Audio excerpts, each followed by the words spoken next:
Bonjour à toutes et à tous. Donc, je suis François Deriot, journaliste au magazine Santé et Travail, avec ma consoeur Corinne Renaud-Nativelle, que vous apercevez. Nous sommes ravis de vous accueillir à ce webinaire consacré à la souffrance au travail des managers. Ce matin, vous étiez plus de 825 inscrits. C'est peut-être d'ailleurs la raison pour laquelle on a des bugs. Ce qui montre que nous avons choisi un sujet de débat qui a du sens et qui préoccupe beaucoup les acteurs de la prévention des risques professionnels et de la santé au travail. En gros, la souffrance au travail n'épargne personne. Il n'y a pas d'un côté ceux qui, dans le bas des organigrammes, subissent les diktats de leur hiérarchie et sont condamnés à se soumettre ou à se démettre, quel qu'en soit le prix, pour leur santé mentale, et de l'autre, plus haut dans l'organigramme, des chefs, des managers, des directeurs, des cadres encadrants, des cadres supérieurs qui auraient la main pour, pardonnez-moi l'expression, faire suer le burnou de tous ceux qui sont placés sous leur autorité. Il n'y a pas d'un côté des harceleurs et de l'autre des harcelés, il n'y a pas d'un côté des bureaux et de l'autre des victimes. Ce n'est pas aussi simple. Et donc, du point de vue des marges de manœuvre et de l'action de prévention des risques psychosociaux, il nous a semblé important de creuser cette question. Alors, on va passer cet après-midi avec trois personnages centraux qui sont Philippe, Jean-Philippe et Nicolas. Les deux premiers sont des personnages de fiction. Ils sont cadres dirigeants confrontés à des décisions prises ailleurs qu'ils doivent mettre en musique au risque de compromettre leur vie de travail comme leur vie familiale. Avec Nicolas, malheureusement, nous ne sommes plus dans la fiction, mais hélas dans la vie réelle d'un cadre dirigeant de la Poste qui voulait, comme ses congénères imaginaires, bien faire son travail, conserver un peu d'humanité dans l'accomplissement de ses missions et qui va littéralement se consumer jusqu'à n'entrevoir qu'une seule issue, le suicide. Pour débattre avec nous et vous cet après-midi, nous sommes ravis d'accueillir le réalisateur Stéphane Brisé. Alors, je pense qu'on ne le voit pas à l'écran, malheureusement. On va essayer de résoudre ce problème.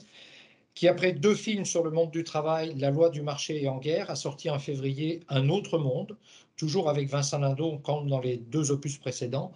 Vincent Lindon y joue le rôle de Philippe Lemel, directeur d'une usine de production, filiale d'un groupe acheté par des Américains et qui va devoir mettre en route un énième plan social pour améliorer la rémunération des actionnaires. Le film a été salué par la critique et a fait, je crois, près de 500 000 entrées, ce qui est remarquable pour un film de ce genre, un film d'arrêt d'essai. Avec nous également Anne Sersatassi, vous êtes l'auteur du roman Un si petit compromis qui met en scène Jean-Philippe, notre deuxième personnage de l'après-midi. Jean-Philippe vient prendre un poste prestigieux de directeur de la production d'une grosse entreprise, mais il va devoir lui aussi se plier aux exigences de flexibilité et aux méthodes de management décidées par la maison mère à Seattle. Une précision qui a son importance, dans la vraie vie, vous n'êtes pas auteur de roman, mais médecin inspecteur du travail. Et l'histoire que vous avez imaginée est simplement la mise en scène de faits réels que vous avez rencontrés dans votre métier. Nous sommes également ravis d'accueillir Ilma Schoffel-De Witt. Vous étiez l'épouse de Nicolas Schoffel, cadre dirigeant au groupe La Poste. Nicolas s'est suicidé le 25 février 2013, alors qu'il était en arrêt maladie pour burn-out depuis le 30 janvier. Au terme d'un long combat judiciaire, la Cour d'appel de Paris a condamné le groupe La Poste à la faute inexcusable de l'employeur le 21 novembre dernier. On verra pourquoi tout à l'heure. Enfin, il jouera le rôle de grand témoin de ce débat. Nous sommes très heureux d'avoir avec nous Pierre-Yves Gomez, économiste, professeur à l'EM Lyon Business School. Vous dirigez aussi l'Institut français de gouvernement des entreprises et vous êtes l'auteur de nombreux ouvrages critiques sur le management comme Le travail invisible, enquête sur une disparition en 2013, La gouvernance d'entreprise en 2018 ou encore L'esprit malin du capitalisme en 2019 et vous tenez également une chronique régulière dans le quotidien Le Monde. Avec nous également, vous ne le voyez pas, mais il est bien là, notre confrère Stéphane Vincent, qui est également journaliste à Santé et Travail, qui va assurer la réalisation dans des conditions un petit peu difficiles. Alors normalement, on a un replay qui a démarré et qui sera disponible, j'espère, sur nos sites prochainement. J'espère que ça marchera mieux, que l'enregistrement marchera mieux que la réalisation de ce webinaire. Avant d'entrer dans le vif du sujet, je vous rappelle quelques règles sur la façon dont nous allons travailler.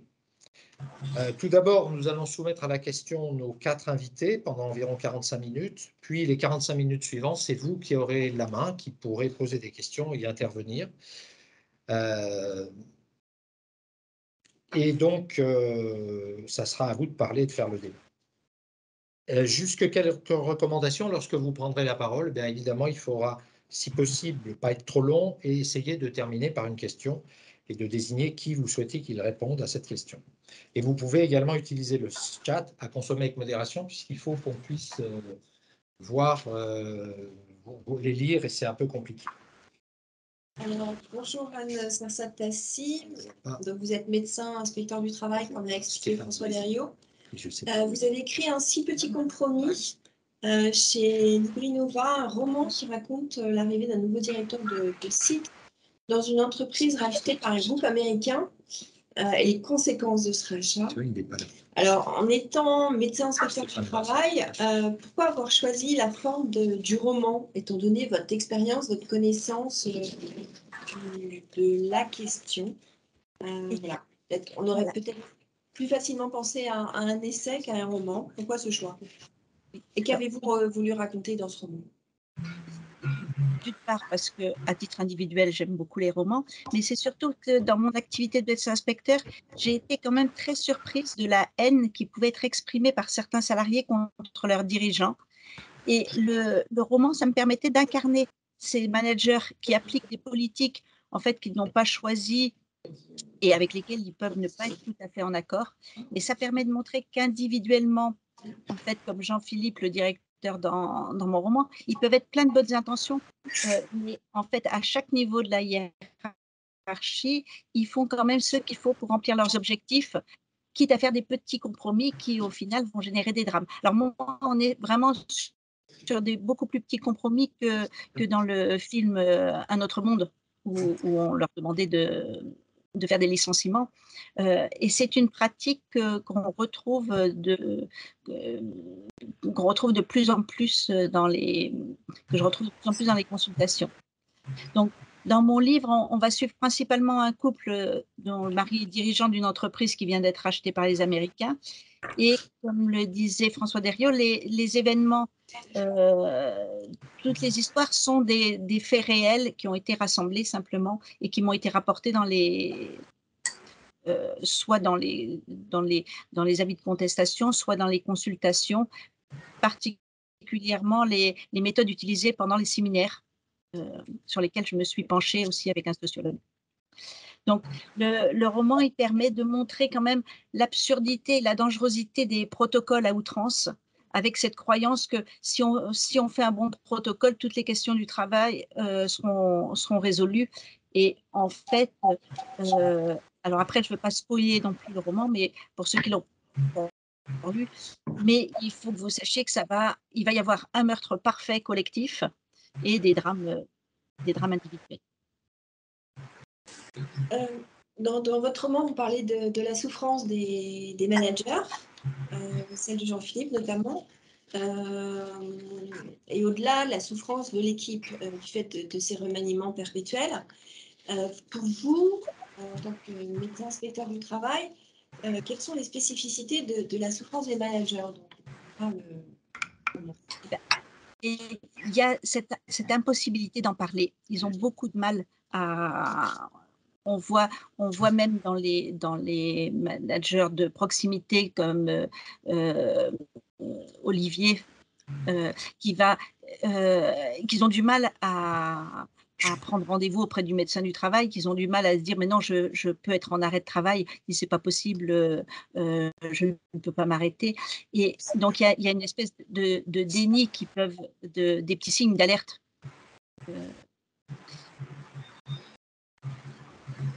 Et voilà, oui. On n'a pas entendu la dernière phrase que vous avez dite, Véronique. Je disais que souvent chez les managers, ils ont beaucoup de mal à se faire aider ou à en parler, et même à identifier le problème, parce qu'ils sont dans leurs objectifs, même s'ils pensent qu'il y a des problèmes, ils essaient quand même de faire des heures sup, de tout faire pour coller aux objectifs. Et la différence, les problèmes d'éthique souvent les mettent à mal de façon consciente ou inconsciente. Il y a une dimension position prise entre le marteau et l'enclume, c'est-à-dire qu'ils doivent répercuter des demandes auxquelles sans forcément se rendre compte de ce que ça donne dans l'atelier. Par exemple, les indicateurs, on leur dit de moins de déclarations d'accidents de travail. Ils ne voient pas que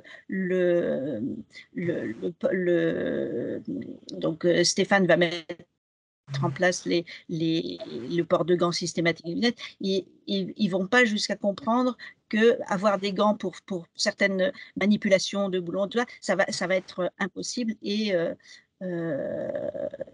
ça va générer plus une incompréhension sur les consignes. C'est vraiment ces protocoles sans dérogation possible. Il faudrait plutôt des recommandations de bonnes pratiques et puis pouvoir déroger quand le travail le nécessite. Vraiment la différence entre travail réel, travail prescrit. Dans votre roman, vous décrivez des faits graves, il y a part de faits réels, de faits observés ou dont vous avez eu le récit? Mais au fur et à mesure qu'ils se passent, ils sont pas si graves que ça au départ. Les actions des managers, c'est pour ça que ça s'appelle un si petit compromis. Aucun ne fait vraiment une action délétère consciemment mais au final, la secrétaire va être en burn-out,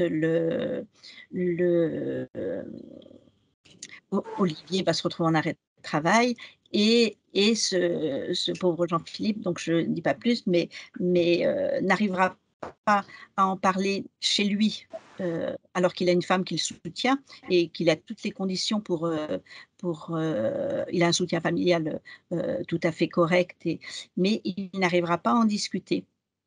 C'est là toute la perversité de cette organisation. Et en plus, c'est assez symptomatique dans votre roman, c'est qu'on voit bien qu'on réunit les managers dans des opérations de communication, un peu de team building, qui visent aussi à les couper du monde réel, en fait. Il n'y a pas Oui, simplement... on est un peu dans un endoctrinement quand même, on va pas oui, tout à employer fait. des mots forts, mais On est le but du jeu, c'est quand même de créer une caste un peu particulière oui, les on élus, leur hein, on peut dire, et qui va être coupé complètement du monde avec lequel il travaille finalement. oui, Et ça, c'est des c'est méthodes de management que vous voyez souvent, vous, oui, dans votre oui, oui, pratique. oui. Quand on les recherche, en fait, il faut interroger parce que ils ne les révèlent pas spontanément. Mais une fois qu'on les interroge, c'est tout à fait ça. Ils sont isolés. On leur dit: «Vous êtes les meilleurs, vous pouvez déroger à la règle», particulièrement dans les séminaires pour les commerciaux ou les assurances ou les banques. Vous êtes les meilleurs, vous êtes les meilleurs. On leur fait c'est un petit peu les pratiques qui étaient utilisées pour former les bourreaux en Amérique du Sud, hein. Ah ouais, Quand vous on allez retrouve jusque-là. le livre de Françoise Sironi, Bourreaux et victimes, on retrouve pas mal de choses. Moi, je voudrais savoir qu'est-ce que... Bon, on voit, là, vous racontez un roman. Vous nous avez dit que c'était inspiré de faits réels, de votre pratique quotidienne en tant que Oui, médecin du travail, en tant que oui. inspecteur du travail et aussi en tant que consultante à la consultation de pathologie professionnelle. Donc, vous voyez un certain nombre de cas. Mais qu'est-ce que vous pouvez faire? Comment vous pouvez intervenir quand vous voyez dans une entreprise que ça commence à déraper? C'est Et quoi ben, vos marges de manœuvre? c'est là que c'est un petit peu désespérant parce qu'on voit bien que le médecin du travail fait tout à fait, remplit tout à fait ses missions. Elle alerte sur le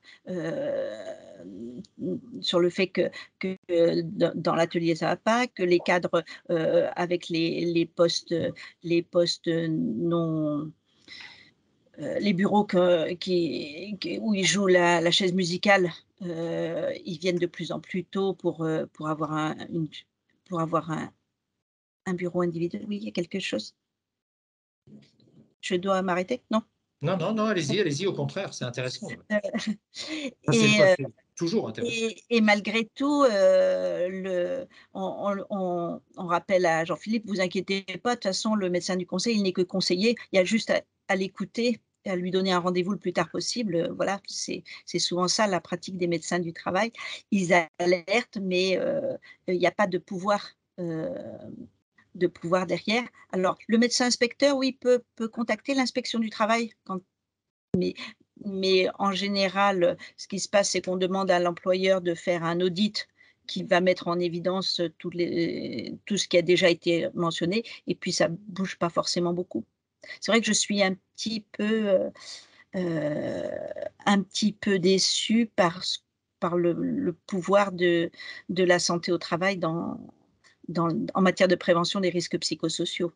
Les entreprises affichent des chartes et des machins avec des numéros verts, mais qui ne sont pas des actions de prévention. Un numéro vert, ça n'a jamais été une action de prévention primaire. La prévention primaire, c'est de laisser, comme dans le livre, la salle de pause où les gens spontanément peuvent discuter et pas de faire des animations, des escape games ou des choses artificielles, Ça, c'est ce que vous alors qu'on voyez. les met en compétition en permanence. Et est-ce que vous avez la possibilité de faire, par exemple, des alertes? Ah ben oui, mais Des les alertes, alertes, si vous et qu'est-ce saviez qui le se passe nombre dans ce d'alertes cas-là? qui sont faites, moi, les médecins du travail de la région des Pays de la Loire, ils m'envoient leurs alertes. J'en ai toutes les semaines, j'en ai 3 ou 4. Mais heu, donc au mieux, j'informe l'inspecteur du travail du secteur pour lui dire: «Dans cette entreprise-là, il y a il y a une alerte de risque psychosocial», mais ils les managers arrivent à rester dans les clous. Il y a rien ils arrivent à ne pas déroger au code du travail. Ils ont la possibilité de mettre des protocoles, c'est leur pouvoir de direction de mettre un avertissement, même si c'est disproportionné. À partir du moment où on met des protocoles très rigides, c'est très, très facile de mettre un avertissement à quelqu'un. Après, quand ils ont 1 ou 2 avertissements dans le dossier, ils peuvent être licenciés. Alors ça, c'est quelque chose qu'on voit arriver depuis, je dirais 4-5 ans seulement. C'est très récent, mais c'est une technique, redoutable, Que vous décrivez qui dans votre, ouais, enfin, que vous. voilà, hem, Alors, on va passer à l'interviewé suivant. Alors Stéphane Brisé, bah, merci beaucoup d'avoir accepté cette invitation. C'est autour de vous et de votre film Un autre monde que nous avons voulu organiser ce webinaire. Donc autour de la question de la souffrance au travail. Vous avez été le réalisateur de La loi du marché qui s'attachait à la situation difficile dans un supermarché et de En guerre sur le combat d'un syndicaliste contre un plan social. Et là, donc avec Un autre monde, vous abordez la question, enfin vous intéressez, vous mettez au premier plan le directeur d'un site incarné par Vincent Lindon. Est-ce que vous pouvez resituer donc ce film, je précise, est sorti en salle le 16 février et sort en DVD dans une semaine, le 21 juin. Je crois il sort un tout petit peu plus tard parce qu'il y a eu, je crois, une inondation du site industriel. Donc et il y a c'est pas pour essayer de vendre la camelote, mais il y a des bonus intéressants, notamment une interview de Christophe Defour, assez longue, très intéressante, sur voilà, psychiatre, psychanalyste spécialiste psychologue, pardon, psychologue et Non, il est spécialiste bien du psychiatre, travail, vous avez raison. et qui a, comme d'habitude, une parole extrêmement intéressante sur ce bonus, en fait. Alors, le film, on en parle quand même un peu. Ouais, pourquoi avez-vous choisi de parler de la souffrance au travail des managers dans Un autre monde, et est-ce que vous pouvez le resituer par rapport aux 2 précédents films? Les 3 formant une trilogie, je crois. Oui, alors de fait, ça forme une trilogie à l'arrivée. En fait, c'était pas pensé sous forme de trilogie. Au départ, il y avait La loi du marché, avec le parcours de ce chômeur de longue durée qui se retrouvait à devoir accepter un travail pour nourrir sa famille et se retrouver à un endroit de contraintes éthiquement ingérables. Et il se trouve que 2 films plus loin, avec Un autre monde, on se retrouve à un autre endroit de l'échelle sociale, un autre endroit de responsabilité, mais finalement avec des questionnements personnels, éthiques, finalement assez similaires et des endroits de pression de travail qui peuvent se ressembler, bien que nous soyons à des zones de responsabilité tout à fait différentes. Alors pourquoi j'avais envie de mettre en scène un cadre d'entreprise? Je pense que je n'irais pas penser au tout départ. C'est en fabriquant la loi du marché, puis en fabriquant En guerre, chaque film s'est invité après le précédent, c'est-à-dire que chaque film a convoqué des nouvelles questions, des nouvelles réflexions, puis surtout des nouvelles rencontres. Et sur En guerre, il y avait des cadres sur le plateau, et beaucoup de ces cadres qui se retrouvaient à jouer quelque part leur propre rôle et à porter l'injonction de la fermeture de l'usine, me disaient, pour certains, nous avons connu des situations assez similaires, et en fait, nous avons aussi connu les moments où on devait porter la parole de l'entreprise alors qu'on ne croyait pas du tout finalement à cette parole. Et c'est quelque chose qui m'a interpellé et que j'ai ensuite continué à creuser en rencontrant pas mal de directeurs de sites industriels, pas mal de directeurs généraux aussi d'entreprises qui m'ont raconté leur histoire. Et c'est à partir de leurs histoires qui étaient dans des industries différentes. Moi, j'ai rencontré une trentaine de personnes, hommes, femmes, dans des industries très différentes, de publicité, de l'industrie plus lourde, de beaucoup de choses différentes. Et finalement, à chaque fois, il y avait des récits qui finissaient par se ressembler avec une sorte d'objectivité du récit, de cette souffrance à l'œuvre, de cette souffrance éthique. Certains avaient quitté leur emploi. La plupart avaient été renvoyés par l'entreprise et puis quelques-uns avaient fait des burn-out. Et c'était intéressant de voir qu'il y avait finalement un peu tout le temps les mêmes histoires qui étaient contées, qui étaient narrées. Et c'est à partir de toute cette matière qu'on a construit avec Olivier Gors, mon co-scénariste, la structure de dramaturgie d'un autre monde. Avec la difficulté de montrer la souffrance de personnes dans l'entreprise qui sont à la fois, pour employer des grands mots, victimes et bourreaux. Mais oui, parce que d'abord, c'est un endroit du monde qui est très peu représenté au cinéma. Peut-être aussi parce que c'est une souffrance qui a du mal à s'exprimer par les cadres eux-mêmes, parce qu'il n'est pas si aisé, je crois, en tout cas c'est les témoignages que j'ai eus, moi je n'ai jamais travaillé en entreprise comme ça, en tout cas les témoignages que j'ai reçus, c'est qu'il est très très difficile d'avouer ou de confier une fragilité ou une forme de faiblesse ou un questionnement, parce que dans l'inconscient collectif de ces cadres, c'est déjà presque avoir un pas dehors. Parce qu'il y a l'idée qu'un plus costaud nous remplacera alors qu'on témoigne d'une certaine fragilité. Donc quelque chose qui n'est pas dit, qui n'est pas exprimé, n'existe pas dans l'inconscient collectif. Donc il est très difficile d'en avoir connaissance. Alors autant les conflits, les combats d'ouvriers, des entreprises, on en a un aperçu. Alors je pense qu'on a un aperçu totalement tronqué dans les médias, mais il y a quelque chose qui existe et qui existe depuis bien plus longtemps aussi. Il y a eu beaucoup plus de témoignages sur ces souffrances-là. Et les souffrances des cadres, elles sont plus récentes. Et il est très difficile, effectivement, pour reprendre votre expression, de rendre compte d'un endroit qui est à la fois celui qui subit et celui qui fait subir. Le bras armé du système, la souffrance du bras armé du système est plus difficile à rendre compte. Comment parvenir à être à la bonne distance de celui qui souffre, mais aussi qui fait souffrir. Voilà. Donc c'est une position qui est complexe en termes de dramaturgie, et on a essayé de trouver la bonne distance sans faire un film qui se résumerait par les pauvres riches qui souffrent. Vous voyez, parce que sinon on ne pourrait pas partager ce point de vue-là. Donc il y a une distance qui n'est pas si aisée que ça à conserver.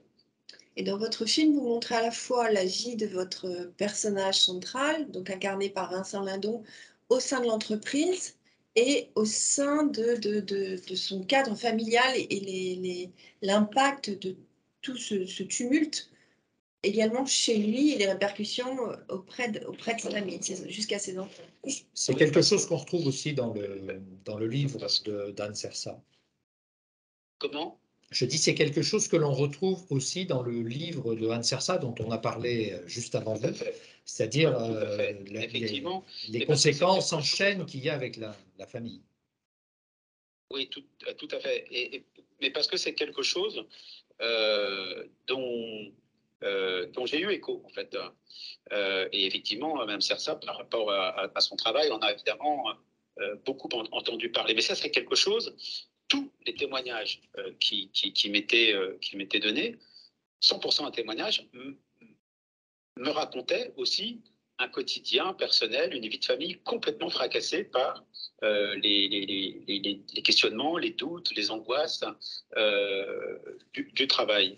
Et que c'était pour la plupart d'entre eux, mais vraiment l'extrême majorité d'entre eux, finalement la variable d'ajustement, avec l'idée que c'était un endroit qui pouvait supporter pendant longtemps les questionnements, les doutes et les souffrances, jusqu'au moment où inévitablement ça craque parce que l'autre, le conjoint, n'est pas là pour tout encaisser.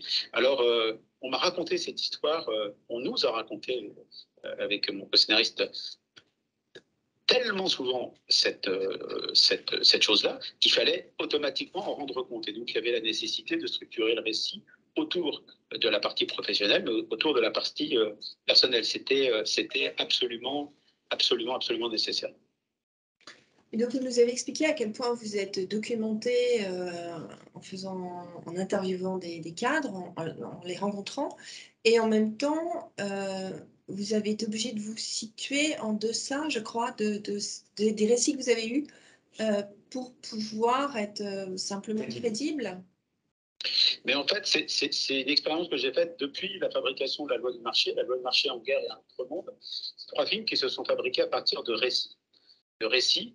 Le point de départ de ces 3 films, c'est moi l'intuition qu'il y a quelque chose d'intéressant à aller regarder à un endroit du monde et de l'entreprise. J'aurais juste aussi dire que je ne suis pas le procureur de l'entreprise avec un grand E. Je ne considère pas que l'entreprise est forcément un endroit de souffrance. Et évidemment, on fait des films avec des trains qui arrivent en retard, de la même manière qu'on écrit des livres avec des trains qui arrivent en retard. Des articles aussi. À l'endroit des dysfonctionnements, ils sont suffisamment nombreux et objectifs pour se donner la permission d'en rendre compte et de faire un tableau aussi d'un endroit de notre monde. C'est certainement un film qui n'aurait pas existé il y a une vingtaine, une trentaine d'années, évidemment. En tout cas, pas de cette manière-là. Et sur La Loi du marché en guerre et un autre monde, systématiquement, on m'a raconté des histoires que je ne pouvais pas rendre dans le scénario parce que je pense qu'on m'aurait inévitablement accusé d'instruire à charge. Non, mais évidemment, M. Boisé, si vous dites ça, c'est que vous vous moquez d'un tel ou d'un tel, alors que c'est pas mon projet de me moquer ni des ouvriers ni des cadres. Ce qui est important pour moi, c'est de rendre compte de la parole la plus juste possible. Et ensuite, par la force du cinéma, mais par le recul que le cinéma apporte, de la même manière qu'un livre aussi, ce recul-là permet à tout à chacun de se rendre compte des dysfonctionnements. Et je n'ai pas besoin de me moquer des uns ou des autres pour pouvoir rendre compte du grotesque de certaines situations. Néanmoins, j'ai nécessité de baisser le curseur, sinon on va croire que c'est faux. Vous dites, dans le DVD qui sort, il y a une interview de Christophe Dejour, assez longue, mais quand vous avez préparé vos scénarios, quand vous avez travaillé avec votre co-scénariste, vous avez consulté un certain nombre d'experts, de gens, alors il y a eu Dejour manifestement, mais je crois qu'il y en a eu d'autres. Comment vous avez travaillé en fait? Il y avait Marianne Dujarier aussi qui a travaillé, qui est une sociologue, qui a beaucoup travaillé ces questions. Il y avait des gens moins connus, des psychiatres qui recevaient aussi régulièrement des cadres dans leur cabinet qui m'ont raconté aussi des choses qu'ils savaient.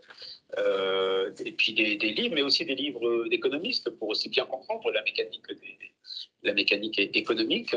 des témoignages de gens. Alors, la majorité de notre matière, c'est recueillir des vrais témoignages de professionnels.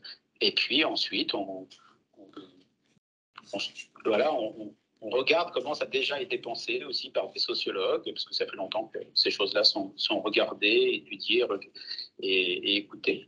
Et puis de tout ça, on fait un scénario qui, ensuite, quand je fais le casting, parce que ces 3 films ont une particularité, c'est que dans le dernier, il y a Vincent Lindon, Sandrine Kiberlin et Anthony Bajon, le fils, qui sont des acteurs professionnels. Il y a une singularité aussi, c'est qu'il y a Marie Drucker qui n'est pas actrice professionnelle, mais qui joue la directrice générale France de l'entreprise, d'une manière assez remarquable. Mais indépendamment de ça, dans le contexte professionnel, La loi du marché en guerre à notre monde, de Vincent Lindon, qui est de toutes les séquences, il est entouré uniquement à 100% d'acteurs non professionnels. Et globalement, des gens à 99,9% qui jouent à l'écran quelque chose qui a à voir avec ce qu'ils font au quotidien. Les cadres jouent des cadres, les ouvriers jouent des ouvriers, les politiques jouent des politiques, les avocats jouent des avocats, etc. Oui, ça c'est votre marque de fabrique. En général, vous travaillez avec des... Je dis c'est un peu votre marque de fabrique. Vous travaillez avec des non-professionnels, avec pas des acteurs, des vrais gens. Mais alors, fais attention à cette expression parce que Vincent Lindon est un vrai gens. Ça, je l'attendais. Il est comme nous, en fait. Il fait comme nous, sauf que son métier, c'est d'être acteur. Les autres personnes sont des acteurs non professionnels, mais il se trouve que, force est de constater qu'au moment où je les filme, ce sont des acteurs, certes non professionnels, mais à un niveau de jeu assez impressionnant, très impressionnant. Donc, ils sont pas plus des vrais gens, par contre, ils sont de vrais professionnels des fonctions qu'ils occupent dans la vie, qu'ils s'occupent à l'écran. Voilà. Celui qui interprète quelque chose vraiment en inventant quelque chose, c'est Vincent Lindon qui est acteur et qui n'est pas ni syndicaliste, ni directeur d'un site industriel. Et c'est pas forcément une marque de fabrique, parce que j'ai fait des films où il n'y avait que des acteurs professionnels, et dans mon prochain film, il y aura plus d'acteurs professionnels que là. En fait, ça dépend de ce que j'ai à rendre en fait, à l'écran. Alors, juste en 2 mots, votre prochain film, quand on vous avait interviewé pour Santé et Travail. Beaucoup de son film, quand il est terminé, je prends soin de ne pas parler de celui qui n'est pas encore fait. Ok, très bien. Je vous propose qu'on va s'arrêter là parce que je ne sais pas si les conditions sont parfaites. Si jamais il y a des questions qui vous sont destinées, je vous rappelle, on fait comme ça vous va? Si vous voulez. D'accord. Si vous voulez. Merci beaucoup, je suis désolé. Sinon, on garde ou alors on garde la liaison. Mais vous... On peut garder la liaison, j'espère que ce n'est pas pénible pour les gens. Ah non, je pense que tout le monde vous a entendu. En tout cas, on n'a pas de protestation de ce genre. Alors, on va passer à Ilma Schoffel. Alors, est-ce que là, je peux vous mettre le micro? Oui, je pense qu'il a vraiment... ça y est, on vous entend. C'est bon. Ah ben, c'est bien. Voilà. Ilma, au moins quelque chose qui marche. Hein? Oui, quelque chose. Oui.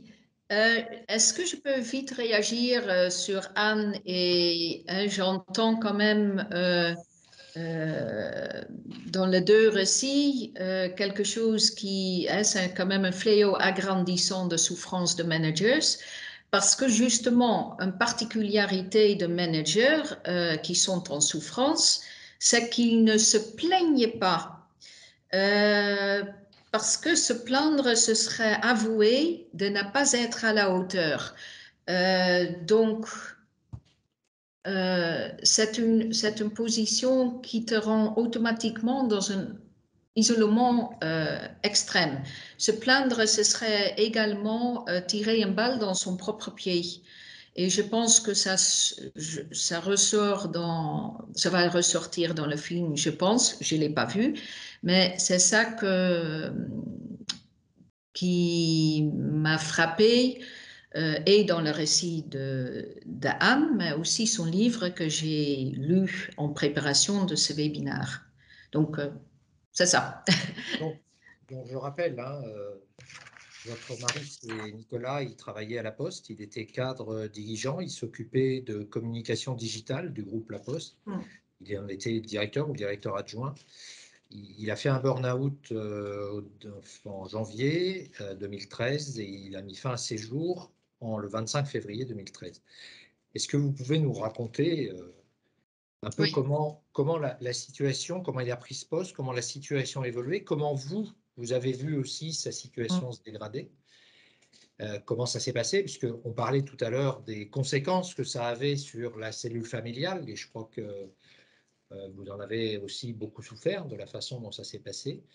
Et puis après, on reviendra sur la partie comment ça s'est passé avec la Poste. Oui. Bon, pour ceux qui ne connaissent pas l'histoire, on met un plus un toxique, un manager avec une approche marche ou crève, prêt à tout pour sa carrière, puis de l'autre côté, entouré par un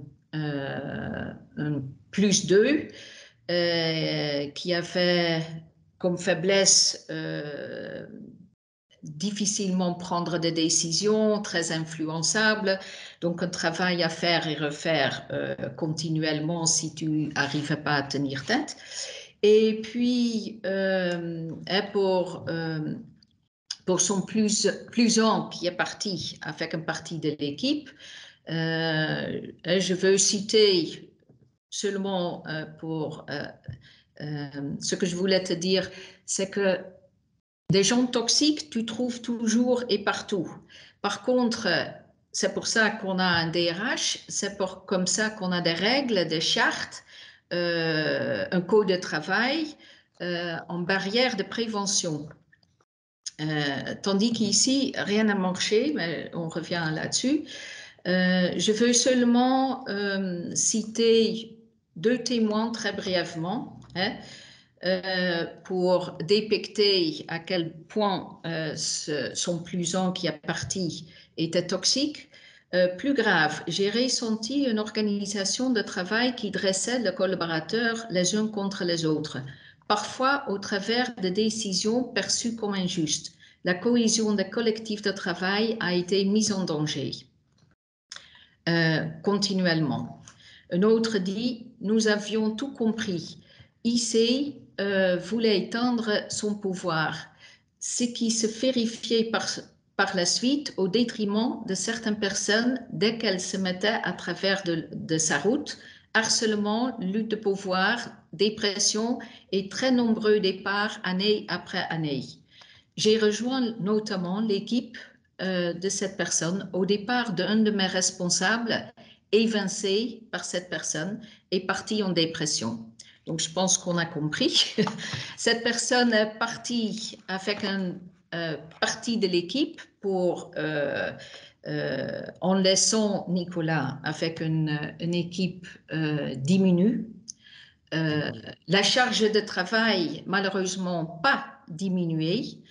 Et avec en face de lui un plus un, le directeur de la communication, qui voulait absolument pas 2 choses, que ce départ de cette personne compliquait sa vie et que ça augmentait sa charge de travail.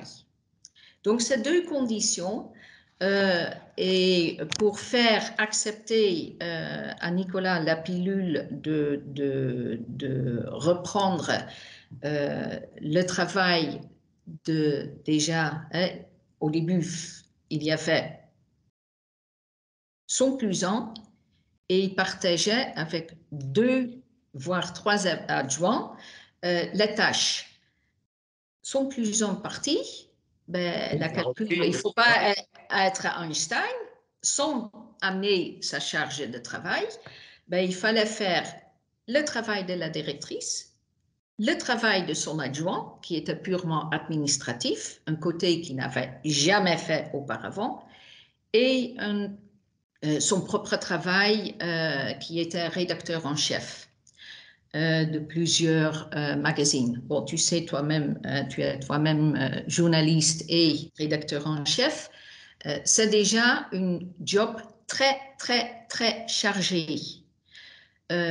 Rajouter, donc il fallait, je pense que c'est ça la différence des autres exemples, Nicolas n'a pas reçu de brimade, au contraire, on lui a, pour faire avaler une charge de travail aussi grande, il fallait lui mettre une énorme carotte devant son nez. Donc, il fallait mentir, il fallait enjoliver, il fallait surtout donc une promotion où un des témoins, plus tard, disait, un de ses très proches collaborateurs de Nicolas parle de promotion empoisonnée et c'est le dialogue social qui l'a tué.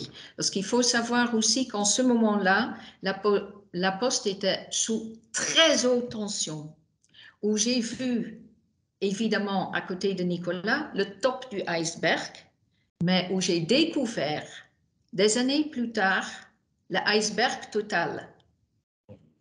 Et bizarrement, mon mari, il a fait 2011, 2012, 2013 jusqu'à 2014, dans cette réorganisation qui se faisait aussi dans le marche ou crève,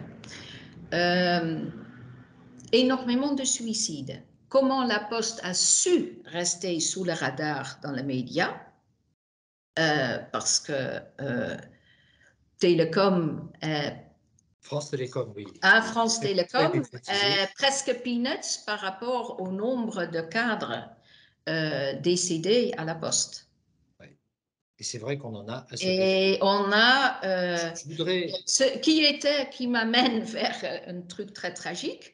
Mon mari, comme bon journaliste, était amené aussi, quand il y a fait des suicides, à minimiser, excuse-moi, c'est pas ma langue. C'était ça que je voulais, sur quoi je voulais insister, parce que quand on a préparé votre intervention dans la semaine, vous nous avez dit effectivement il y avait la charge de travail, ça c'était considérable. Et surtout des choses qu'il n'a jamais fait dans sa vie. Voilà. Attends, tu peux pas faire une administration quand tu te. Il y avait aussi autre chose qui était le fait que finalement on lui demandait, à travers les publications digitales de la Poste, de minimiser quand même la situation, puisqu'on était dans de la communication interne. Il s'occupait de digital interne, donc destiné aux agents de la Poste.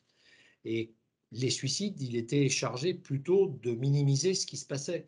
Et ça aussi, je pense, c'est vous qui je parle sous votre contrôle, c'est un peu aussi votre sentiment, c'est que ça aussi, il a essayé toujours de faire son boulot honnêtement, dignement, et justement de ne pas trop rentrer dans le jeu, de minimiser les suicides d'origine professionnelle à la Poste, et ça, il a dû en souffrir. C'était ça que vous m'aviez dit. Ah oui, absolument. Quand je me moquais de lui, quand il devait au pied levé s'y mettre à la tâche pour mettre, même pas seulement pour en interne, aussi pour l'externe. C'est toujours la famille qui ça lui posait éthiquement, évidemment, un gros problème. Et quand je me moquais un petit peu de lui, t'as pas honte de travailler pour une boîte ou comme parce qu'il y a fait déjà Télécom, où ça saute par la fenêtre et bon, sa réaction était presque violente. Donc évidemment, François, ça posait un gros problème.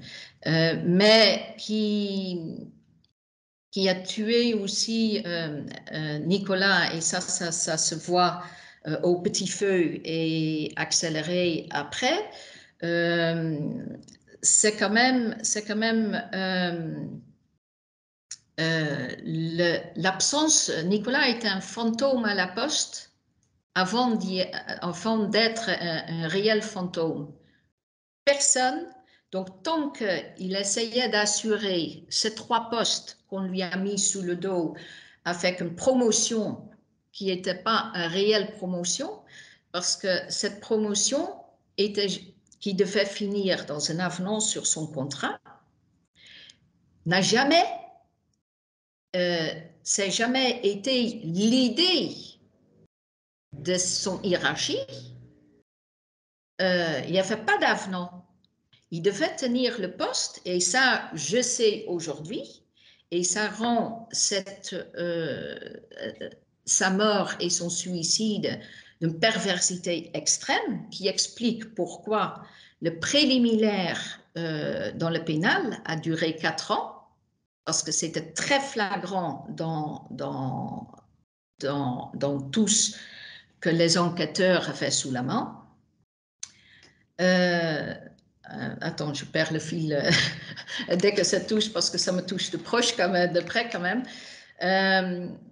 C'est-à-dire, le 5 novembre, ceux qui étaient partis, ses collaborateurs, l'autre adjoint, sa directrice, eux, ils avaient signé leur avenant. Et Nicolas, encore toujours pas. Il n'a jamais signé. Et puis vers décembre, et c'était toujours des promesses, ça allait venir.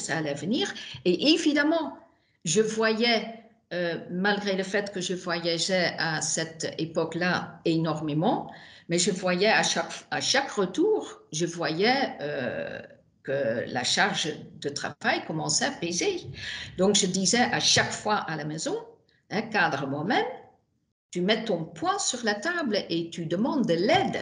Tu demandes 2 autres adjoints. Comme a fait cette personne qui était partie. Et à chaque fois, la réponse était pareille. Dès que j'ai signé mon avenant, je mets mon poing sur la table. Un avenant que la Poste ne voulait jamais donner, parce qu'évidemment, ils attendaient quelqu'un déjà nommé en août, mais qui pourrait que se libérer en 2013, août 2012, qui pourrait que se libérer en 2013. Et Nicolas, entre-temps, dans ce climat très tendu, un climat social très tendu, avec un dialogue social qui ne marchait pas et qui était considéré, malgré la convention signée, où la plupart des syndicats avaient regretté déjà amèrement, il me semble que le CGT n'a jamais voulu le signer. Les autres commençaient, entre autres Sud, commençaient à regretter, parce que c'est ça aussi foutage de gueule. Donc tout ça est un truc à sortir d'une importance, donc chaque mot, tu connais le travail d'un journaliste, chaque mot que tu écris peut être retenu contre toi. Donc si ce dialogue social qui devait finir dans une édition spéciale, chaque mot devait être pesé, tout le pour et tout le contre, parce qu'évidemment, ça pourrait retourner contre eux. Donc, il a fait tout ça sur lui, mais quand je réfléchis, je me suis dit qu'il a tenu 6 mois, c'est incroyable. Moi, je n'aurais pas tenu 2 semaines. Juste pour dire que votre époux avait perdu 20 kilos, hein, je crois qu'on peut le dire. Oui. C'est un peu là-dessus d'ailleurs que la Poste a été condamnée. Je t'ai envoyé les photos, ça m'a retenu pendant le tribunal, la procédure. Et c'est aussi le fait là-dessus que la Poste a été condamnée, c'est-à-dire qu'il ne pouvait pas ignorer qu'il avait mis sa santé en danger. Ça, c'était clair, et c'est comme ça qu'ils ont été condamnés à la faute inexcusable. Ils ne pouvaient pas dire on n'a pas vu, on ne voit pas, etc., alors qu'il était vraiment à bout. On va s'arrêter là pour le moment. On reviendra avec vous si on a un peu de temps, mais je vois que le temps défile. Je voudrais qu'on donne la parole, si j'arrive à... Voilà, Pierre-Yves Gomez. Voilà, on le voit. J'aimerais, François... Est-ce que vous pouvez parler? Oui. Vous m'entendez? Oui, on vous entend. Voilà. Parfait. Pardon, Ilma voulait rajouter quelque chose. Oui, je voulais seulement dire que la souffrance pour le manager, et je voulais seulement dire que pénalement, parce que bon, j'ai gagné civilement, c'est administratif et de l'argent. Aucune entreprise, grande entreprise, craint de devoir payer des dédommagements, parce que très souvent, c'est une question d'assurance, ils s'en foutent royalement. Donc, si l'encadrement pénal, et j'ai vu lutter les enquêteurs pénalement, ni le procureur, ni les enquêteurs, et ni les juges d'instruction sont aidés pour lutter contre ce fléau de souffrance de manager. Et bizarrement, même dans la justice, j'ai eu un livre blanc, même dans la justice, il y a beaucoup de juges, c'est aussi culturellement quand même un très top-down management partout, contrairement, je suis hollandaise, contrairement de mon pays à moi, qui rend ce genre de choses encore beaucoup plus violent. Je ne sais pas si les autres sont d'accord avec moi. Il faut qu'on s'arrête. Je m'arrête là. On va y arriver là. Et je voudrais qu'on entende Pierre. Oui, bien sûr. Non, mais je pense que c'est important parce que le but, c'est quand même de travailler pour éliminer la souffrance. Pierre-Yves Gomez, donc vous êtes économiste, professeur à l'EM Business School de Lyon. Vous avez entendu ces 3 interventions, peut-être pas dans de bonnes conditions, on en est désolé, mais je crois qu'on a saisi l'essentiel. Je crois que tous ont voulu démontrer, notamment les 2 auteurs de fiction, que ce soit Stéphane Brisé ou Anser Satassi, on n'est quand même non plus dans des questions individuelles, dans des questions de harcèlement avec un harceleur et des harcelés, mais dans un système qui est quand même extrêmement pervers. Comment vous réagissez par rapport à tout ce que vous avez entendu? Est-ce que ça rejoint ce que vous essayez d'écrire dans vos livres, dans la critique que vous formulez? Quelle est votre réaction? Oui, ça rejoint. Ce qui me frappe dans ce webinaire, c'est le recours au détour pour parler de tout ça. En fait, on a 2 détours artistiques et un détour juridique. Pour parler de situation, j'allais dire que, hélas, on connaît bien. Il y a des années qu'on travaille tous sur l'évolution du travail, sa souffrance. Et le fait qu'on passe par des détours artistiques, on passe du drame à la tragédie, si vous voulez. Le drame, ça raconte une histoire, la tragédie, ça raconte un destin. Et là, on parle de destin de personnes. Et je me disais, pourquoi cette nécessité de passer pourquoi ce recours au détour artistique ou au détour juridique? Alors, le détour juridique, Inma l'a exprimé malheureusement parce qu'il n'était pas possible d'en parler différemment. Mais je crois parce qu'on touche à de l'existentiel. Enfin, le travail, c'est existentiel, ce sont des personnes. Et là, ça touche pas. Bien sûr que les organisations, on va en reparler, bien sûr qu'il y a de l'organisation, bien sûr qu'il y a l'évolution économique, mais il y a des personnes qui sont touchées. Et là, c'est l'art et c'est le juridique, malheureusement, qui permet de le dire. Voilà, moi, ça me frappe beaucoup, parce qu'il y a des années que je travaille sur cette question de travail, des années que je travaille sur la souffrance au travail, et aussi sur les aspects positifs du travail, bien sûr. Je me dis que l'esthétique et malheureusement le juridique ont des choses à nous dire. Et vous-même, par rapport au-delà de cette première critique, quels effets vous voyez sur les individus? Alors là, on en a eu sur l'aspect purement individuel, mais on peut aussi considérer que la façon dont est organisée l'entreprise aujourd'hui, elle produit des dégâts sur les gens, mais elle produit aussi du mauvais travail, de la mauvaise qualité du travail, et personne n'en sort content. Or, la question de pouvoir faire un travail de qualité, qu'on soit en bas de l'échelle sociale ou en haut, c'est aussi quelque chose qui est extrêmement important pour éprouver de la fierté de ce qu'on fait. Ce n'est pas le cas, en tout cas dans les 3 exemples qu'on a eus là, les 2 fictions et l'exemple de Nicolas, on voit bien qu'aucun n'est satisfait du travail qu'il fait, d'autant plus quand ça menace le travail lui-même, voire la vie de l'entreprise. Dans le cas de Stéphane Brisé, les managers, en tout cas ceux qui regardent un peu les choses d'un peu près, ils disent mais on ne peut pas y arriver là, c'est pas possible, on va casser la production, on va casser la qualité, etc. Et pourtant ça tient. Encore une fois, tout ça, c'est assez, je veux dire, connu et documenté depuis des années. On pourrait y revenir, parce que j'aimerais qu'on en parle avant la fin du webinaire. C'est aussi daté. C'est-à-dire que les entreprises ont évolué depuis, mais on y reviendra. En tout cas, je ne dis pas qu'elles sont transformées complètement, que ces problèmes n'existent plus, hein, loin de là. Mais enfin, les choses ne se posent pas tout à fait de la même façon aujourd'hui. Quoi qu'il en soit, c'est bien connu, financiarisation, une transformation radicale de l'économie dans les années 80, jusque dans les années 2010, qui conduisent les entreprises à devoir prouver leur performance auprès d'actionnaires qui se trouvent avec les épargnants. Donc, c'est un système très compliqué se met en place, mais très simple pour l'entreprise.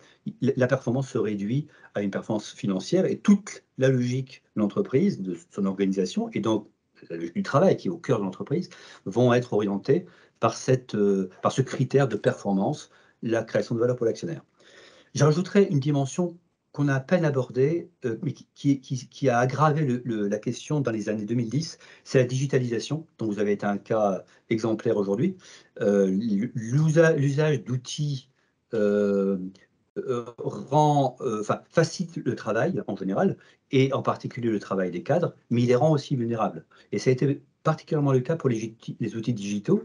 On a vu tout à l'heure, le webinaire, qu'on peut se trouver dans des situations de fragilisation. Voilà, il faut rester calme. Et ça, dans l'entreprise, plus les outils ont été sophistiqués, plus ils ont permis un travail plus facile et donc peut-être meilleur, mais aussi ils ont accru l'inconfort, le risque de vulnérabilité des cadres. Et c'est une dimension, à mon sens, qu'on n'a pas encore complètement prise en cause. J'ai un thésard là-dessus, un doctorant qui travaille sur cette question. On n'a pas entièrement pris en compte à quel point la souffrance peut naître de cette ambivalence de l'outil.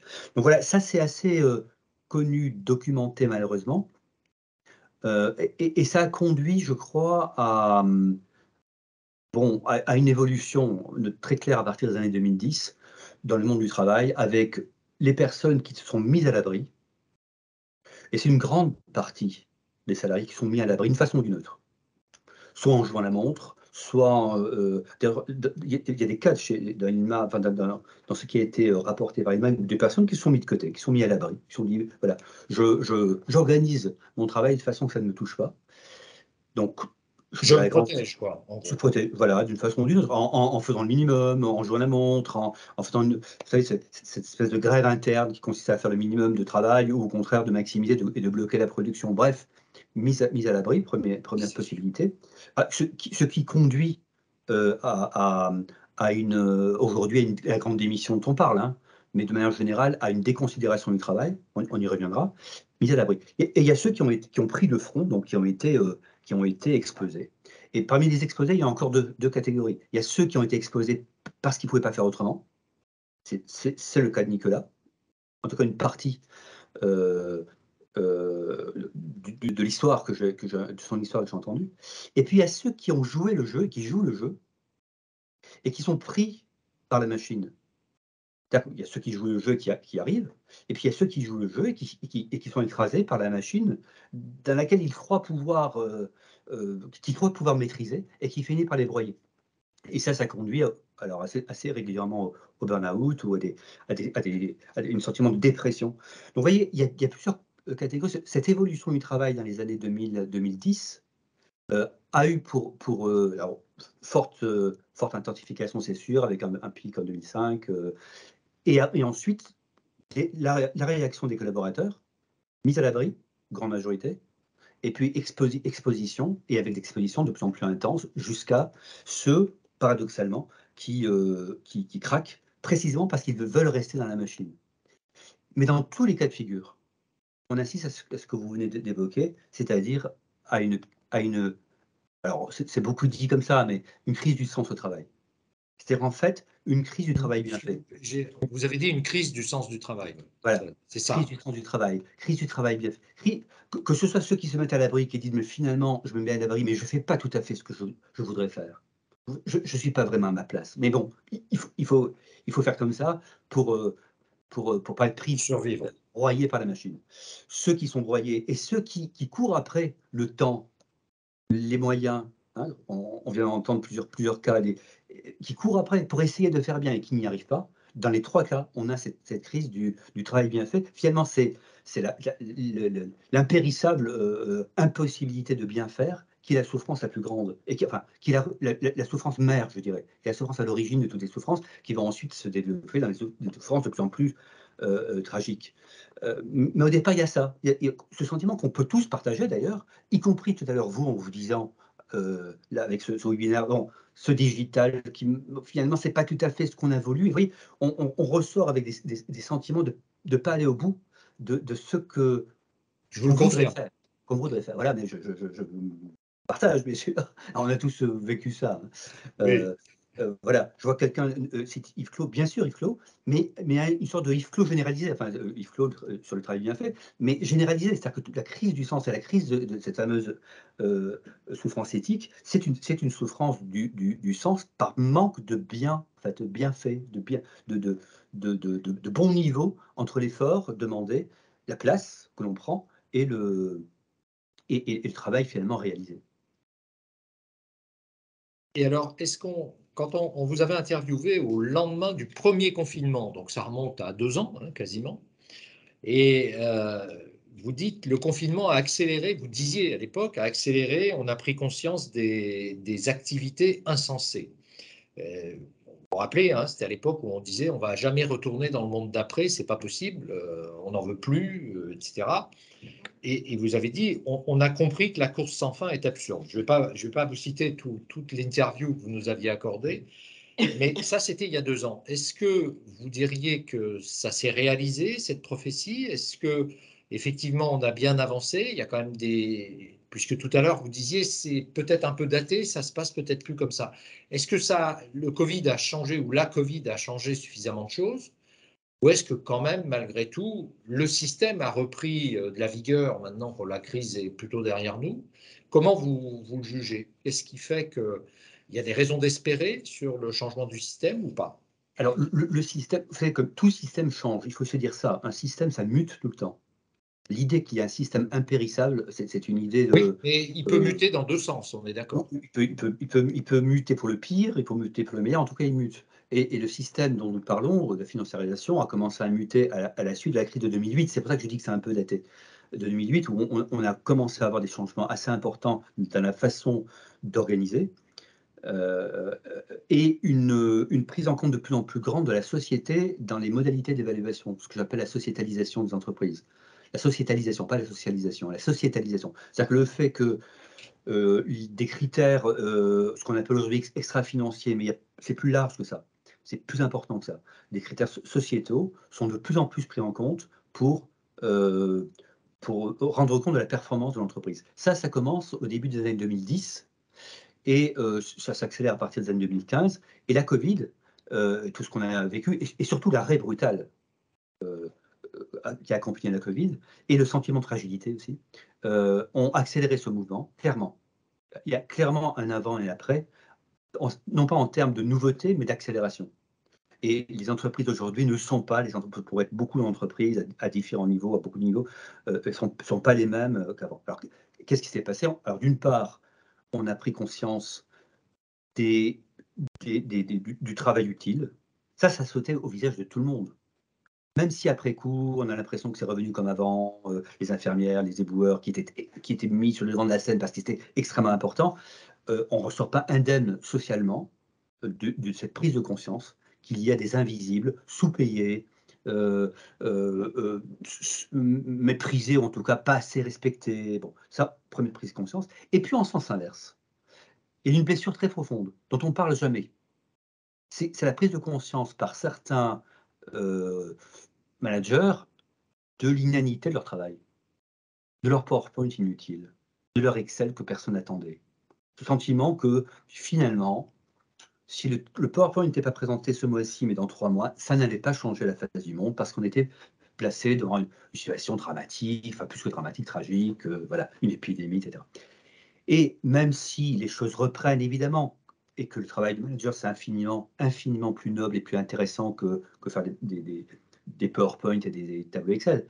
Bien sûr que c'est autre chose. Mais justement, cette prise de conscience qui a été forte, on ne peut pas se réduire à ça. On ne peut pas se réduire, on réduit notre travail de manager simplement à rendre des comptes au sens précis du terme. Faire marcher la machine de gestion. Faire marcher une machine en donnant des chiffres et en alimentant la machine à chiffres. Ça, c'est pas possible.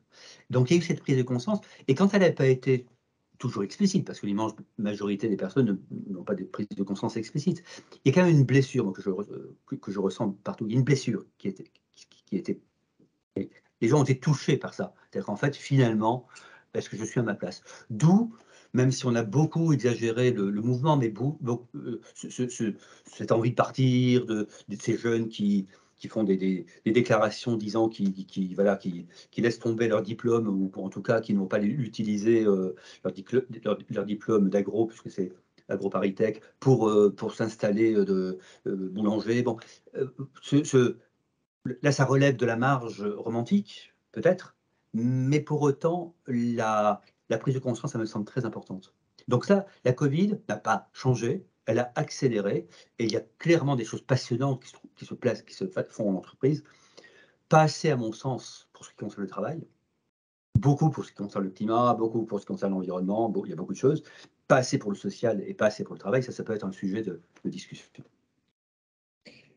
Est-ce qu'on peut dire quand même que vous êtes un adepte de la transformation de la gouvernance du gouvernement des entreprises? D'abord, est-ce qu'on peut attendre beaucoup de choses de ce côté-là? D'abord, est-ce que ça va se faire? Ça se fait davantage dans les pays d'Europe du Nord que chez nous. Est-ce que chez nous, ça serait une solution? Et est-ce que ça serait la seule solution pour que les choses changent vraiment? Solution? Quelle solution? Le changement de gouvernance des entreprises, le fait, par exemple, que les salariés soient davantage représentés dans les conseils d'administration, comme ça se fait en Finlande, en Suède, dans beaucoup de pays, en Allemagne même. C'est dans le programme politique d'un certain nombre de candidats, c'était dans le programme politique, ça l'est encore dans celle de plusieurs partis. Est-ce que c'est une chose qui serait suffisante? Moi, je suis partagé sur cette question. D'abord, c'est quelque chose qui se pratique et qui a évolué beaucoup. Il y a un grand retour d'ailleurs de la question de la codétermination à la française aujourd'hui. Oui, c'est ça. Je suis partagé parce que je pense que ce n'est pas tant la question de la représentation des salariés qui doit être discutée que de celle du travail. Vous voyez, pour faire un parallèle, une chose est de représenter les financiers de la gouvernance, une autre est de représenter la finance. Représenter les financiers, on pourrait dire il y a des financiers qui ont des postes dans des conseils d'administration. C'est pas la même chose que le fait que tout le monde, financier ou pas, utilise dans ses référentiels les principes financiers pour parler d'entreprise. Et là, en fait, on représente la finance, pas les financiers. Là, c'est la même chose pour le travail. Les salariés peuvent être représentés, mais est-ce qu'on a conscience de l'importance du travail de l'entreprise? Et ça, pas que de la part des salariés, mais de l'ensemble de ceux qui sont chargés de gouverner. Est-ce que le travail comme facteur de production, à mon avis, créateur de valeur, est-ce qu'il est représenté dans la gouvernance d'entreprise comme il doit l'être? Par euphémisme, je crains que non. Non, il ne l'est pas. Il l'est à titre personnel. Là aussi, j'ai un thésard qui travaille là-dessus en interrogeant plein d'administrateurs. Il l'est à titre personnel, mais pas à titre collectif. Ce n'est pas quelque chose qui se représente. Et ça, s'il y a un progrès à faire, c'est dans la prise en compte du travail.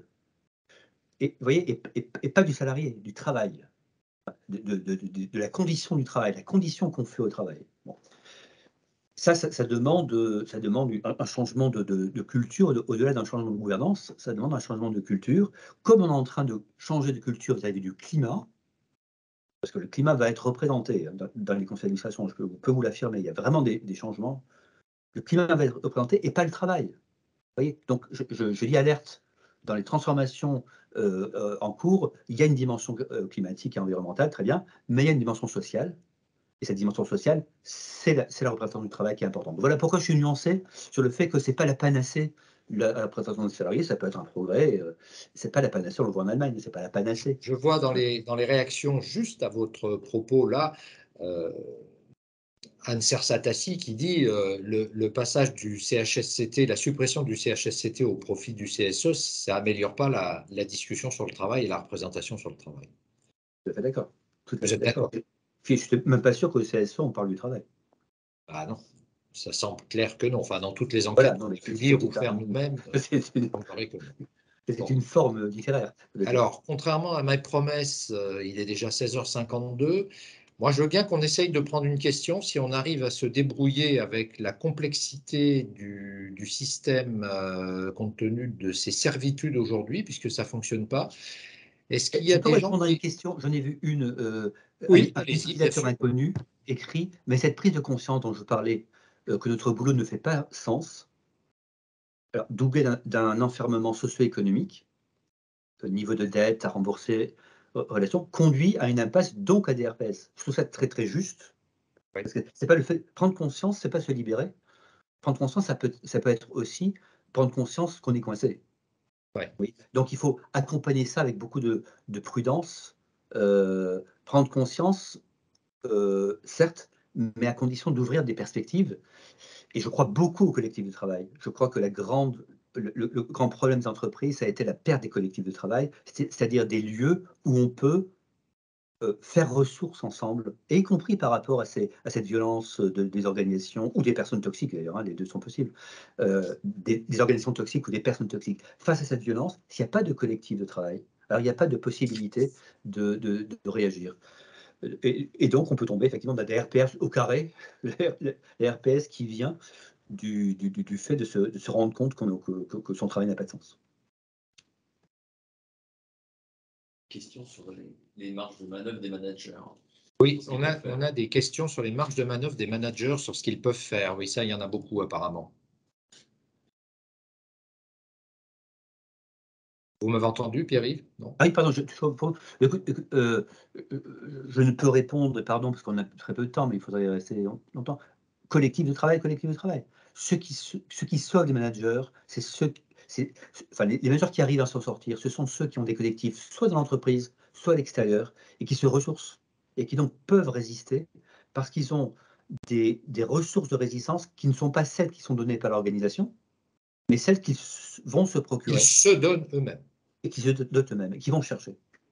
Donc, bien sûr Oui, qu'on pourrait ça, aussi... c'est quelque chose, dans la préparation de l'entretien, vous avez beaucoup insisté sur, moi ça m'a frappé, sur le fait qu'il n'y avait pas de résistance individuelle. Ça conduit à l'échec, la résistance individuelle. Il n'y a de résistance effective que collective. C'est ça que vous dites. D'une certaine façon, alors, je n'ai pas vu encore le film, mais je vais le voir, mais de ceux qui ont entendu du livre que j'ai lu et du témoignage d'Ilma, moi il me semble que les résistances individuelles mènent à des tragédies. Ouais.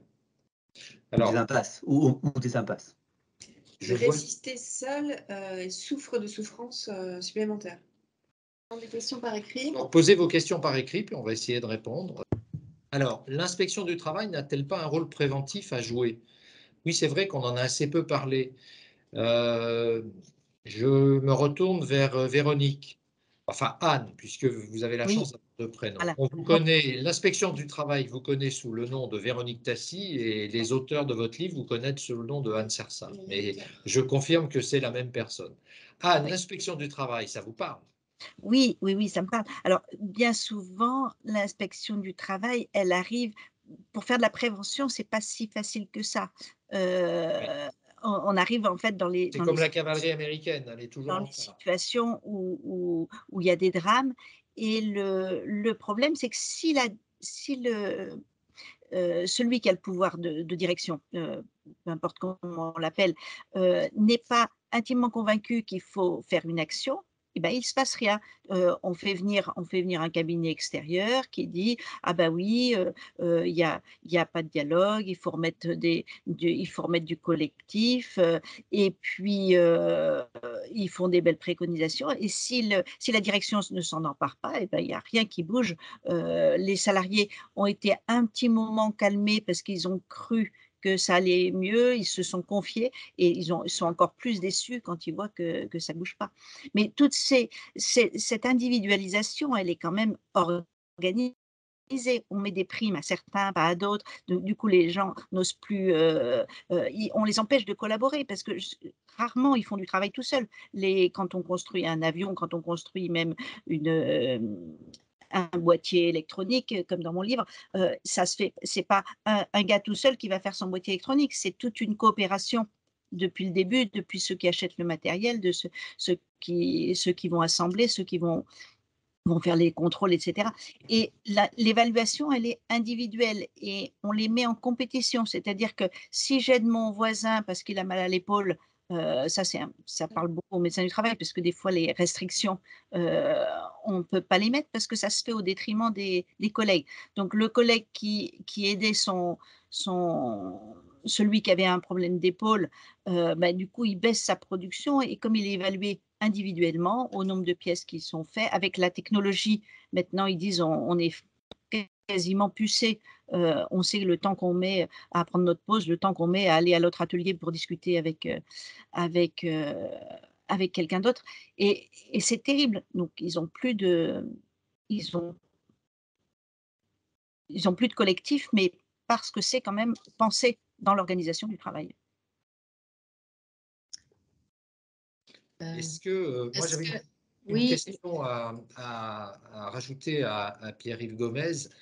Est-ce que justement, par rapport à ce que vient de dire Anne Sersa, est-ce que les entreprises qui basent leur fonctionnement sur la coopération plus que sur le fonctionnement individuel, la compétition, et on rassemble les gens pour faire des opérations de team building, etc., est-ce que c'est des entreprises qui s'en sortent mieux ou est-ce qu'il y a quand même des formes qui sont un peu, je ne veux pas dire réjouissantes, mais qui donnent de l'espoir que ça marche quand même mieux sur certaines organisations?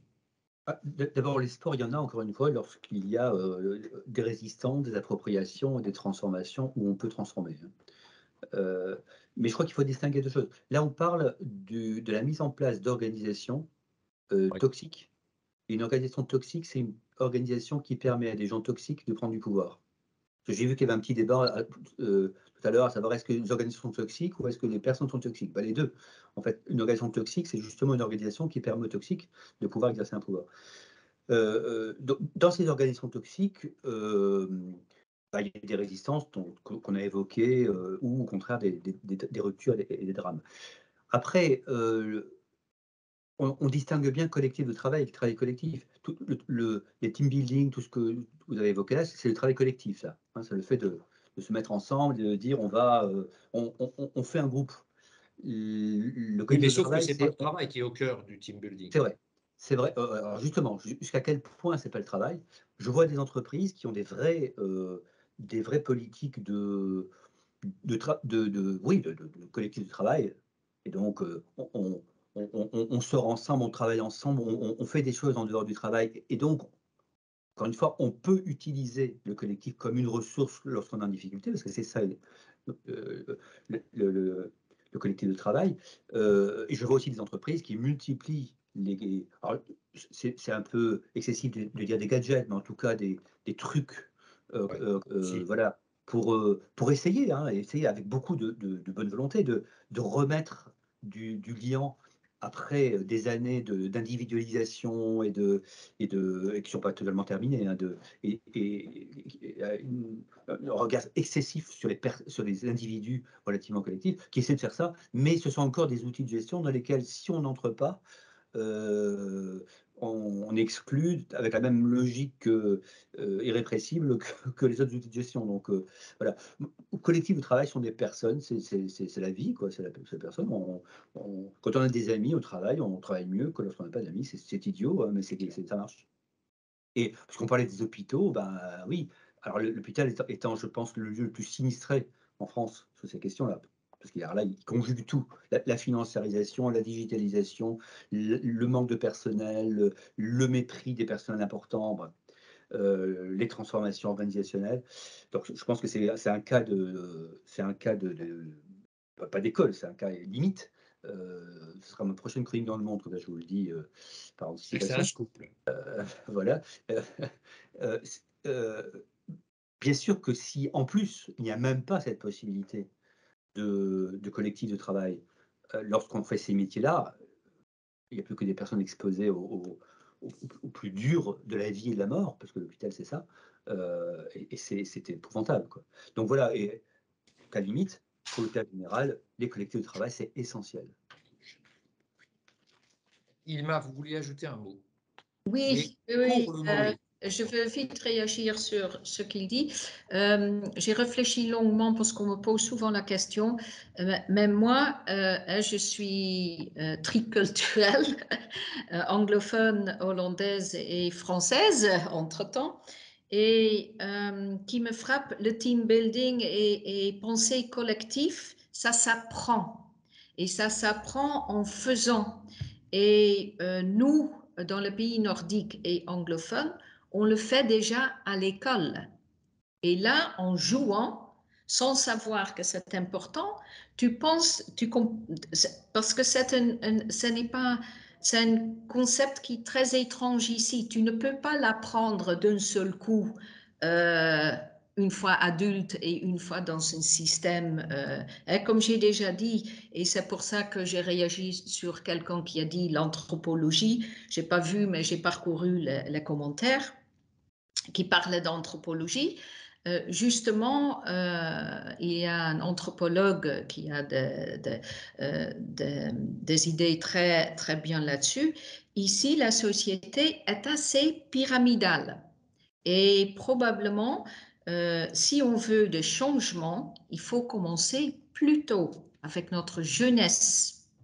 Je ne pense pas que c'est possible d'apprendre ça une fois dans une, comme dit Jean-Yves, ça devient le team building avec des petits gadgets, ça devient une sorte de concept nouveau. Sans vraie conviction, je ne sais pas. Parce que c'est quelque chose que tu apprends. C'est comme conserver la nature, ça s'apprend petit à petit. Il faut s'approprier et nous, on le fait déjà à l'école en fait. Anne? Sans savoir, hein, avec des choses, je te cite une anecdote. À l'école, au lycée, tu as le comité de fête. Dans le comité de fête en France, tu as les parents d'élèves et les profs. Chez nous, tu as les élèves, les parents et les profs. Et les enfants doivent, et depuis peu ils le font avec tout le matériel, doivent présenter, parce qu'ils ont toujours pour des fêtes de volonté beaucoup plus exubérants, comment ils peuvent financer par exemple une fête avec le band qui voulait inviter. Donc petit à petit, il apprend déjà à prendre la parole, à défendre un projet et convaincre les autres. Donc c'est très linéaire. Un enfant ici, c'est talk et chalk. Je ne sais pas comment, Jean-Yves, je ne sais pas comment tu dis ça en... il prend, donc c'est aussi prendre la responsabilité, parce que tu sois manager ou plus bas dans l'échelle, tu es aussi important dans la chaîne collective et pour le faire fonctionner et pour le faire dynamiser. Et cette approche linéaire est très propice pour le bien-être au travail. Merci. Je veux revenir, il y a quelqu'un qui a réagi. Oui, non, mais là, on peut plus. On peut plus. Si je veux donner la parole encore une fois à c'est sur le côté juridique, parce que Anne Sersart, vous êtes toujours là? Vous êtes déjà parti. Est-ce que vous pouvez reprendre la parole si vous avez je suis là. Vous avez le mot de la fin, et puis je ferai la même chose avec Stéphane Brisé, qui est toujours en ligne et que j'en remercie. Anne? Oui, le mot de la fin, c'est que effectivement les outils qu'on a à disposition avec l'inspection du travail, la santé, les médecins du travail sont pas tellement adaptés quand même à la souffrance pour faire de la prévention de la souffrance des cadres. Et pas plus d'ailleurs pour faire de la prévention en général de la souffrance des salariés, ou c'est... Alors, si ça va, quand il y a un bon dialogue, c'est vrai que c'était mieux quand même quand il y avait des CHSCT, parce que là, il faut quand même voir que moi, effectivement, je suis mal placée parce que je vois que les endroits où ça fonctionne pas. Il y a des entreprises quand même où ça fonctionne bien, et quand la direction demande aux médecins du travail des conseils pour prévenir les risques psychosociaux, pour l'alerter sur les choses qui ne vont pas, et qu'il en tient compte, hein, parce que là dans mon livre, par exemple, le médecin du travail dit la salle de pause, là, c'est vouloir supprimer les salles de pause alors qu'il y a vraiment du collectif qui s'y passe, c'était quand même une ânerie. S'il suit les conseils, ou qu'il accepte au moins de discuter des points où le médecin du travail, il sent les petits signes qui alertent une augmentation des troubles musculo-squelettiques, quand il y a des annonces de plans sociaux, c'est très net. On voit arriver dans les cabinets de santé au travail des tas de gens qui sont coincés, c'est le corps qui s'exprime. Donc, et la direction qui dit: «Non, non, on veut rien dire», et au contraire, le médecin du travail dit: «Mais non, arrêtez de faire mystère parce que sinon tout le monde fantasme sur le fait qu'ils vont être, là dans la prochaine fournée, et c'est très angoissant». Donc non, il y a des actions de prévention quand on utilise les acteurs, voilà.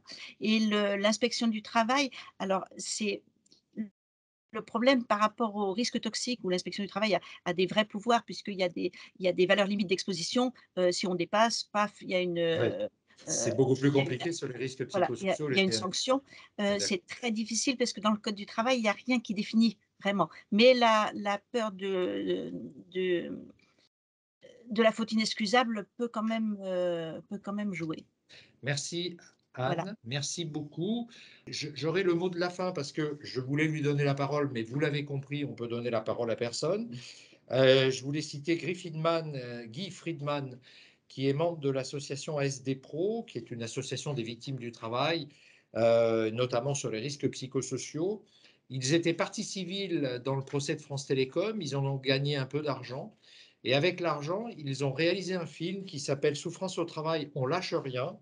Ce film sortira prochainement et il y aura une projection privée le 29 juin au cinéma parisien de Saint-André-des-Arts à 20 h. Donc je crois que vous y êtes tous, enfin, pour ceux qui ont la chance de passer par Paris le 29 juin à 20 h, eh bien vous y êtes tous pour pouvoir assister à ce film. Voilà, merci beaucoup et on vous souhaite tous, Corinne, Stéphane, qu'on n'a pas vu, mais qui a beaucoup transpiré sur la question de la réalisation. C'était compliqué. On vous souhaite une bonne soirée. Voilà, merci, à bientôt. Merci beaucoup. Merci aussi. Et Au revoir. merci à tous les quatre.